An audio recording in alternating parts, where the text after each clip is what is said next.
I'm going to teach you a little sales secret to quickly qualify your best prospects. And say, yes, that's us. That is the problem we're struggling with. Today, we're going to talk about how you can quickly qualify your ideal prospects. In fact, you're going to learn how to quickly disqualify them as well. And what we're going to talk about today is something they don't train you in the insurance industry, but it is a little strategy I started deploying back earlier in my career a few years ago that really helped ensure I was talking to better prospects. So let me start today's episode by sharing a story. When I moved out to Colorado 9 years ago, I found myself talking to a lot of unqualified prospects. At that time, I thought everybody was a good fit. Every prospect is a good prospect. And if I just throw enough shit against the wall, something's going to stick, right? Well, all that led to was frustration and financial failure. I was the guy who always had a good full pipeline, but if I was being honest with myself, 75% of that pipeline was crap. I was lying to myself because I just kept talking to people who really didn't want to do business with me. They were kind enough to take my meetings, but they had no desire to go anywhere. I was trying to push them to the goal line. They had no desire to score a touchdown with me. So I had to develop a better process to make sure I'm talking to better prospects. Now, a few years later, I found myself working for insurance agencies that leveraged cold calling services. And this problem I had actually got worse because if you think about the philosophy behind a cold calling service, right? Their job is to schedule appointments. The downside to cold calling services is they're often scheduling appointments with unqualified prospects. That's why a lot of agencies have the problem of just getting prospects to show up for a first meeting in the first place. But even if you show up for that meeting with a prospect who was booked through a cold calling service, what I found is that meeting often went nowhere. And when I started recognizing this, I started testing this theory that I had that cold calling services weren't as effective as they tout to be by asking the prospect one very simple question when I would engage in that first meeting. What intrigued you to take today's meeting? And I was very surprised by the answer.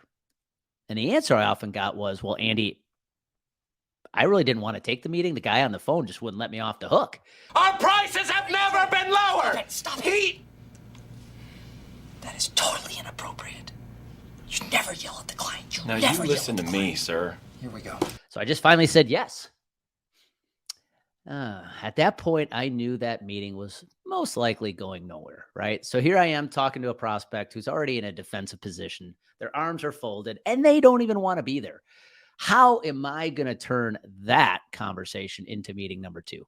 And so at that point, I made a couple very important decisions. Number one, I decided I personally was going to stop using the cold calling service because I found that out of every 10 meetings they booked, 7 to 8 went nowhere. Number two, I leaned into deploying a better marketing strategy, which if you listen to our episodes every single week, you know that's what we do. That's why we built the Complete Game Marketing Playbook. The Complete Game Marketing Playbook was designed off of what I had to build for myself. Because my goal was I want better prospects coming in the pipeline, not just any. And I knew that that was going to drive better sales conversations out of the gate. However, if I had a better way to qualify and disqualify them in my first meeting, it would make the sales process even more effective. And that's what I'm going to share with you today. I'm going to share a little strategy I deployed with you.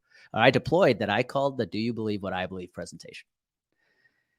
And I'm going to talk about why I built it, how it was built, and then I'm actually going to deliver it to you. So if you are an insurance professional, especially a benefits advisor, I suggest when you get to this point of the podcast, you might want to go back and listen to this a few times. But let's first talk about some of the mindset shifts before we get into how to qualify better prospects. The first shift I want you to make is understanding that what you're about to learn goes against the grain in the insurance industry. It goes against what we were taught. We were taught volume and quantity is what we want. When I'm here to tell you the answer is quality. I would much rather have less prospects in my pipeline if they're all of high quality versus a ton of prospects in my pipeline if 3/4 of them are crap. Now, The second thing I'm going to tell you about going against the grain is every marketing and sales strategy I have leveraged that has actually worked and helped me change my career for the better, I learned from outside the industry. The reason Complete Game Consulting actually exists is because I went outside the industry to see how other markets, other industries utilized marketing. And I brought those concepts and philosophies into the insurance industry. And lo and behold, they worked. It's why I built a company around it. So what you're about to learn goes against the grain. The second mindset shift I want you to make, and this is really tough for producers, is stop trying to be all things to all people. Start selling your services almost like it's an exclusive thing. Think about this. When I sit down with teams and perform the full day workshops we do, one of the questions I ask the producers is, for you to hit your sales goals this year, for you to have an amazing year, how many wins do you need? And the answer is a lot less than you think, right? For you to have an amazing year, look at your sales goals right now. How many wins do you need? 4, 5, maybe 7, 8 at the most? It's not like you need 40 or 50 wins. You just need a few wins to have an amazing year. So why are you trying to go after volume when you should be going after quality? I learned this lesson from a peer of mine in the industry who has gone on to do extraordinary things in the insurance industry. He works with some of the largest companies in America now. And I remember when I first met him, he was actually a sales director for a TPA. And this specific TPA knew that there were certain kind of employers that were a good fit for the TPA to do its best work. Hint, hint. So they knew that they could not take on just anybody. They also knew that if they sold over a certain number of new clients every year, they would start to push against the capacity of their bandwidth. And if they brought in any more business, they would start to water down what they do best. So they knew every year they could only bring in roughly 12 new clients a year. So the peer of mine knew every year his job was to go sell 12 new groups. And here's how he did it. He actually went to the market and he sold it as if it's an exclusive thing. He had 12 gold coins to give out. And he went out every year, spent the year finding out which 12 companies were going to be lucky enough to get the gold coin. And here's what happened. Here's what's interesting.